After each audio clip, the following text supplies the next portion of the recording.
todo o que se humilhar será exaltado. Reverendo diácono, caríssimas religiosas, caríssimos fiéis, podemos assentar um momento.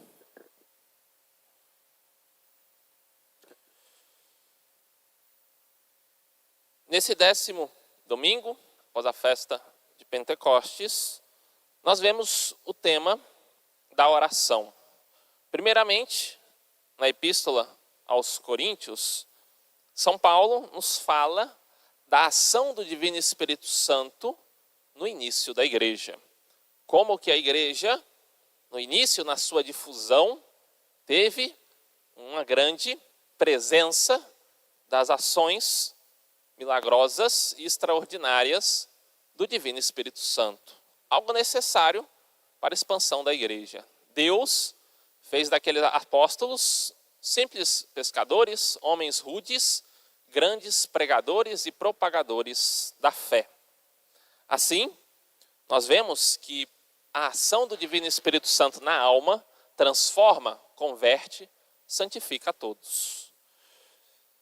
No mesmo texto, nós vemos São Paulo primeiramente dizer que ninguém pode afirmar que nosso Senhor Jesus Cristo é o Senhor, é Deus, ou seja, fazer uma confissão de fé sem a ação do Divino Espírito Santo. Então, sim, todo aquele que proclama nosso Senhor Jesus Cristo só o faz pela ação de Deus. Então, dependemos de Deus até para a nossa fé. Por isso, como eu havia falado, precisamos rezar, pedir a Deus para que nós possamos ter mais fé, crer com mais certeza, rezar com mais intensidade. Tudo o que fazemos, todo o bem que podemos fazer ou que possuímos é graça de Deus, é ação do Divino Espírito Santo. Assim, nós podemos observar de fato aquilo que nosso Senhor disse: sem mim nada podeis fazer. Então todo bem que nós podemos agir para a nossa santificação deve ser algo na graça de Deus. Uma pessoa que, estando em pecado e cometendo inúmeros pecados, quisesse uma graça de Deus, seria como pedir algo àquele que estou ofendendo. Uma contradição. Uma pessoa que está no pecado, todas as suas ações, se são ações boas, vão servir para a sua conversão. Vão agir para que ela retorne a uma vida no Divino Espírito Santo. Uma coisa que podemos observar dessa passagem são os dons, a manifestação do Divino Espírito Santo no início da igreja, com seus dons. É interessante nós olharmos que os dons do Divino Espírito Santo e os grandes milagres da igreja, aquilo que fizeram os grandes santos, é algo que Deus realizou neles, e não eles que realizaram. É muito esquisito, e fora da espiritualidade cristã, alguém afirmar: eu tenho o dom da cura, eu tenho o dom do milagre, porque o dom não é nosso, o dom é de Deus. É Deus que realiza isso na alma. Ninguém tem o dom do milagre, mas Deus que realiza o milagre através dos seus santos como instrumento. Então essa linha de pensamento que nós vemos, sobretudo no protestantismo, em que, buscando um momento de oração exacerbado, com muita emoção ali envolvida, fazem inúmeras proclamações dizendo que ali seria o dom de Deus ou um novo Pentecostes. O Pentecostes já aconteceu. Não há um novo Pentecostes. Muitos vão dizer que depois do ano 2000, estamos agora no período do Divino Espírito Santo. O Antigo Testamento foi o tempo do Pai. Os 2000 anos para cá foi o tempo do Filho. E agora entramos no tempo do Divino Espírito Santo. Estamos caindo no milenarismo. Não há uma revelação sobre isso. O tempo da igreja é o tempo do Divino Espírito Santo. Não vivemos um novo Pentecostes, mas o único Pentecostes que foi o início da igreja, o início da sua propagação. Os teólogos falam que a igreja nasceu na cruz de Cristo. E com Pentecostes ela se propagou. Iniciou-se a missão da igreja que dura até os dias atuais. Por isso, há hoje um perigo de querer viver uma fé puramente sentimentalista e emocional. Então, o grande desejo de querer ver a manifestação de Deus, como se isso fosse algo necessário para a minha fé. Na verdade, é o contrário. Fé é acreditar sem necessariamente ver. Nós não podemos fazer da religião, né, aquilo que fez São Tomé, no sentido de só acredito caso eu veja, caso eu toque. Não, a fé é o contrário. Nosso Senhor diz, bem-aventurado aqueles que creram e não veram. Por isso, devemos buscar, acima de todas as coisas, primeiramente uma vida de santidade. E não necessariamente querer os dons de Deus. Né? Se eu tivesse o dom de milagres, se eu fosse uma pessoa, né, que eu pudesse realizar inúmeras curas como um grande santo, aí sim, eu iria rezar mais. É justamente o contrário. Nós temos que buscar uma vida de piedade e oração para que dessa forma Deus possa nos utilizar como instrumentos para a conversão e salvação de todos. Agora, o realizar milagres, o fazer curas, o querer ver dons e prodígios cabe a Deus. Não é algo necessário para a salvação de todos os homens. Interessante, certa vez narram os biógrafos de São Pio X, que ele estando a rezar, falaram que houve uma aparição do menino Jesus na capela e correram para chamá-lo. Ele então, rezando nos seus aposentos, disse, eu creio, e continuou a rezar. Ele não foi lá ver, ele acreditou. Né? Propagou ali, né, fez uma proclamação da sua fé. Eu acredito, mas eu vou continuar a minha oração. São Francisco de Assis, certa vez no convento, convidou os irmãos para pregar. Né? Vamos pregar para converter a todos. Pegou o crucifixo e saíram em procissão. Depois retornaram para o convento. E os irmãos perguntaram, e quando vai iniciar a oração? São Francisco disse, já foi feita. A pregação já foi realizada. Nós, em procissão, de modo piedoso e recolhido, foi a pregação a todos os homens. Então Deus pode sim se utilizar de algo extraordinário. E é claro que Deus utiliza no sentido de que os santos são canonizados, quando nós vemos os milagres. Mas não podemos afirmar que a nossa fé depende de nós vermos essa manifestação de Deus. Ou pior, afirmarmos que temos esse dom. Né? Eu tenho tal dom, eu tenho. Né? Eu sou todo-poderoso, eu rezo e acontece. Vai contrário ao espírito de humildade, que nós vemos, sobretudo, no Evangelho. No Evangelho de hoje, nós temos o fariseu e o publicano. Os fariseus eram os grandes conhecedores da lei.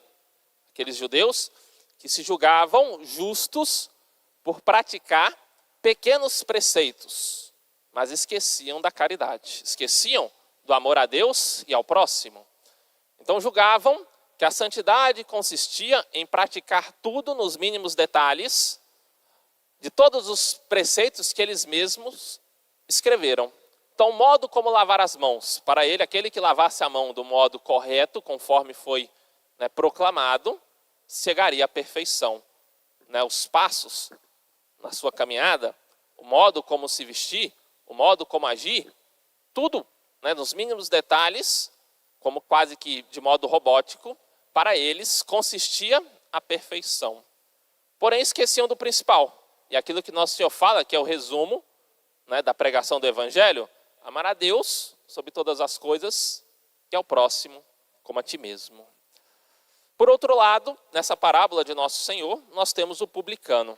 O publicano, ele era mal visto, porque muitas vezes ele era, né, um judeu que passava a cobrar impostos dos próprios judeus em favor de Roma, em favor do império, em favor, né, da sociedade. Então era visto como um certo inimigo, aquele que se tornou, né, servidor, como que um servidor público daqueles que são os nossos inimigos. Então era visto como um traidor, era visto como alguém que era instrumento de exploração para com o povo judeu.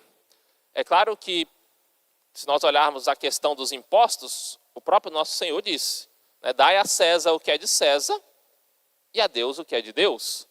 Devemos ter uma preocupação, antes que econômica, espiritual da nossa alma.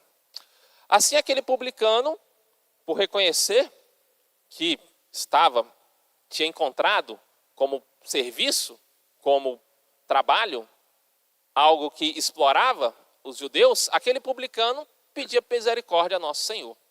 Perdão, Senhor, porque sou pecador. Enquanto que o fariseu louvava a si próprio por realizar os mínimos detalhes daquilo que era a lei dos fariseus. Interessante que o fariseu vivia certa austeridade. Ele jejuava 2 vezes por dia. Qual católico, qual cristão jejua 2 vezes por dia, ou 2 vezes na semana, buscando ali uma vida de santificação? De fato, devemos reconhecer um esforço de piedade. Ele dava o dízimo de todos os seus bens, de todas as suas relações financeiras, provavelmente ali uma grande quantia de dinheiro. Então, de fato, um desapego. Porém, tudo aquilo que ele realizava, ele perdia os bens espirituais, porque contemplava a si próprio. Ou seja, tinha-se como grande santo diante de Deus. E ainda mais se comparava com aquele publicano que apenas pedia a misericórdia de nosso Senhor. O publicano rezava de joelhos, modo suplicante de rezar, de pedir a graça da conversão. A Santa Missa, de modo particular, nós temos o momento penitencial de pedir o perdão de Deus no início da Santa Missa, porque justamente ela, o sacrifício redentor de nosso Senhor, a Santa Missa, é que vai conseguir, é que vai garantir, é que vai realizar o perdão dos nossos pecados. Temos o valor propiciatório da Santa Missa. Cristo morreu por nós para que nós pudéssemos ter a graça de Deus, para que nós pudéssemos, no sacramento da confissão, receber o perdão dos nossos pecados. Ou seja, se recebemos o perdão, foi Cristo que conquistou o perdão para nós. Por isso, o nosso modo de rezar, o modo de rezar que seria modelo, é o do publicano. Senhor, tende piedade de mim, porque sou pecador. Quem não pede perdão dos seus pecados, não vai recebê-lo. Quem não reza, suplicando ao Senhor a graça e a salvação, não vai alcançar. Quem muitas vezes está no vício, quem muitas vezes não conseguiu superar muitas dificuldades, lhe falta, primeiramente, a humildade. Reconhecer o grande mal que o pecado está fazendo na sua vida e depois suplicar com todas as suas forças o perdão de Deus. A soberba e o orgulho são 2 coisas que vão caminhar na nossa vida. Ninguém pode bater no peito e dizer, eu sou humilde. Ali mesmo já perdeu a sua humildade. Então temos que combater a soberba e o orgulho, que muitas vezes se manifesta em nós. Se o padre perguntasse, alguém aqui é orgulhoso? Alguém diria, não, não sou. E alguém aqui é verdadeiro humilde? Também não. Então o que somos? Estamos na busca de uma vida verdadeiramente humilde, e essa busca vai depender do combate do nosso orgulho, porque foi pelo orgulho que o demônio, com os seus anjos, negaram a Deus. E foi pela humildade da Virgem Maria que o Senhor veio à terra. Então o orgulho se manifesta em nós, a soberba se manifesta em nós, de algumas formas específicas. Quando dizemos orgulho, vemos muitas vezes pessoas que não querem servir ao próximo, fazer algo pelo outro, colocar-se a serviço de algum amigo, ou pior, de algum inimigo, seria para ela uma grande humilhação. Temos aí o orgulhoso, aquele que não quer servir.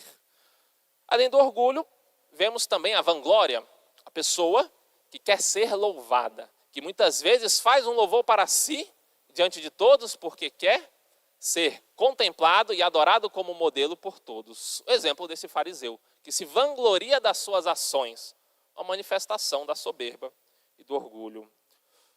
Outra manifestação da soberba e do orgulho vai ser a vaidade.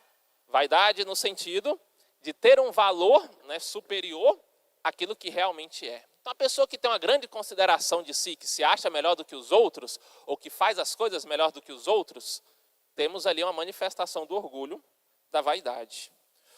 Outro ponto, que também é manifestação do orgulho, é a arrogância. Contemplar o bem do próximo com desprezo. Uma pessoa realizou uma caridade, eu olho com desprezo, uma certa arrogância. Eu me recuso a reconhecer o bem do próximo. Ou se o próximo faz algo bem, eu vejo como algo pequeno. Não fez, como eu faço. Temos também a prepotência, nesse caso, e a presunção. Achar que faz melhor, achar que é melhor, sem de fato sê-lo. Ou considerar-se melhor e vangloriar-se disso, quando vê que as suas obras podendo ter sido melhor que a do próximo. Assim, por fim, o homem vai cair na autossuficiência, no amor próprio e no egocentrismo. Eu sou o centro, né, da minha salvação. Sou eu que irei alcançar a salvação da minha alma. Por isso não rezo por ninguém, por isso raramente suplico a Deus o perdão dos meus pecados. Então temos que ter o cuidado, caríssimos fiéis, de não vivermos a soberba, de não cairmos no orgulho, mas, a exemplo do publicano, todos os dias de nossa vida, e muitas vezes, pedir perdão a Deus dos nossos pecados. Louvado seja nosso Senhor Jesus Cristo.